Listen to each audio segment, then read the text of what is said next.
Je možné, že budovy, smart budovy budú do budúcnosti fungovať bez ľudí? Pravdepodobne v dohľadnej dobe bez personálu smart budovy fungovať nebudú.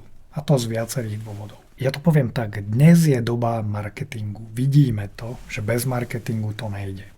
To znamená, ak je nejaký plán v spoločnosti, je potrebné začať robiť osvetu a vysvetľovať.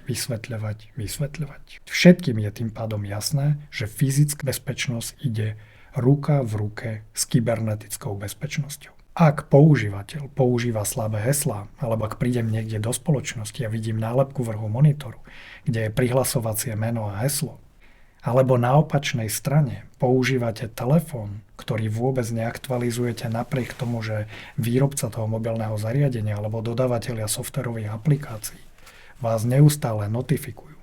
Je to nesprávne používanie. Kto zlyhal v tomto prípade? Vyzerá, že človek.